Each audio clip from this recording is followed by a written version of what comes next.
ese waba warigeze wibaza impamvu tuva imyuna? Ubundi se biterwa n'iki?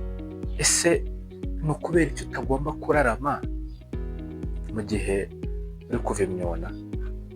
Iki kiganiro mukigezwaho nanjye Elijah King, cyitwa twimenye, twiyiteho kandi twirinde. Ubundi akenshi biterwa no gukomereka k'udutsi two mu mazuru. Mu bitera utwo dutsi gukomereka harimo gukubaganya amazuru, gushyiramo intoki cyangwa ikindi kintu nk'ibuye, biye, ibiti, cyane cyane ku bana.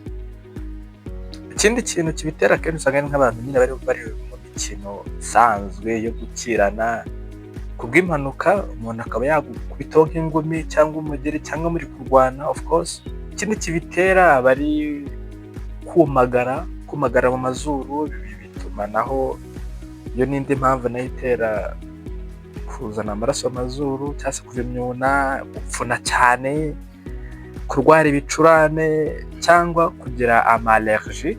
Abantu barwara nk'amasinusite sometimes hari igihe bava imyuna. Kimwe mu bindi bintu harimo nk'indwara yitwa hemophilia. Ni indwara y'amaraso ituma atipfundika neza.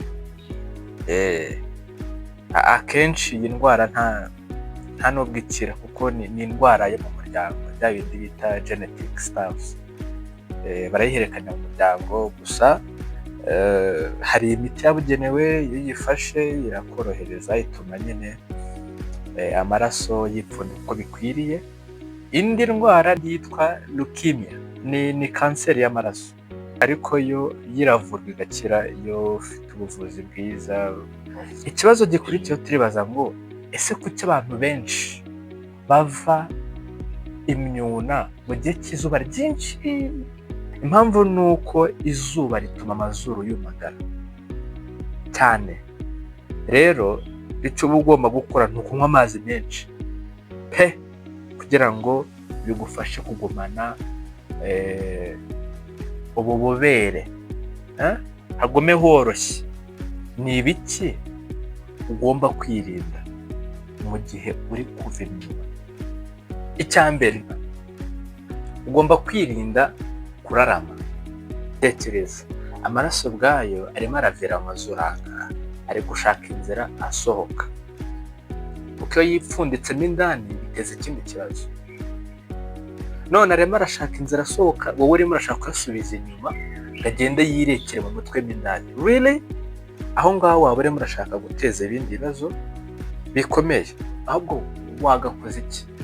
Ugomba kwicara webe, hanyuma ufunge izuru rimwe, rya rindi rimwe riravamo amaraso, rero iryo ufunga, ukoreshe igikumwe, this one, cyangwa ushaka agatambaro keza gasukuye. Nurangiza wowe utegereze ko ya myuna ishira.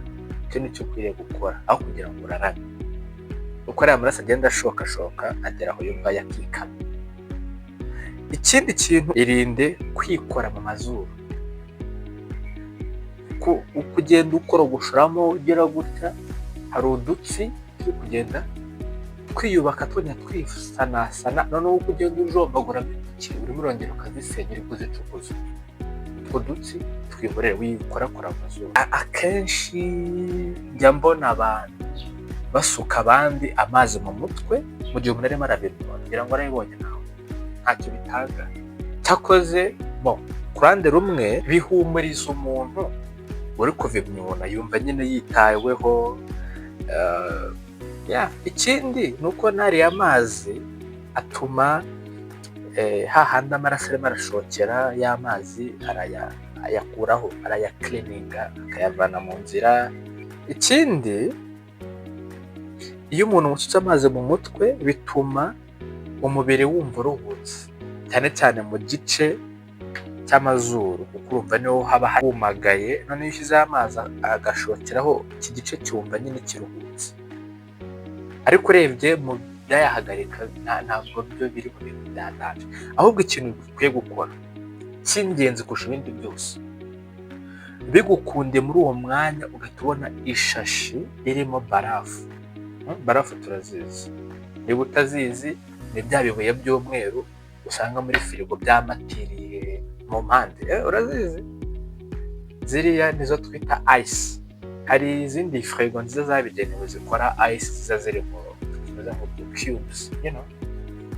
So ziriya barafu rero uzibonye ugahita uzishyira mu gasashe, byaba byiza. Nimba utabonye barafu, fata isashi ushyiremo amazi akonje, nurangiza uzirike, uterure, womeke hahandi ushyize nk'ahangaha cyangwa se ku ruhande bitewe n'ahantu amaraso arimo arava. Kimwe n'uko wanahindura ugashyira no mu gahanga, kuko urumva imitsi iba iri connected, biba birashoboka gutya. So ushobora gukoza mu gahanga, ushobora gufatisha ku zuru, aho ya myanya irimo irashokera. Impamvu yabyo ni iyi. Impamvu ni uko ibyo bituma amaraso ahagarara vuba kubera ko ubukonje bubangamira imiyoboro y'amaraso. Ya miyoboro y'amaraso yacitse, twadutse twacitse, iyo ushyizeho ya barafu cyangwa se yasashe irimo amazi akonje, birahabangamira hagahita huma vuba. Ukuma rero vuba bituma ya maraso aterekera mu mfu. Niyo mpamvu uzasanga rero n'abantu iyo bari mu gihe cy'ubukonje cyane, nk'abantu bo mu bihugu byo hanze, baba basabwa kwifubika bihagije. Kuko utifubitse bihagije, ubukonje baragukubita, imiyoboro y'amaraso ikifunga, amaraso ntaba agitembera neza, bita wuma, then you die. Ngayo ngoko, iki cyari ikiganiro twimenye, twiyiteho kandi twirinde. Mwakigezwagaho na Elijah King. Aka ni akagaruka, bifurije amagara mazima, mwakoze kubana natwe.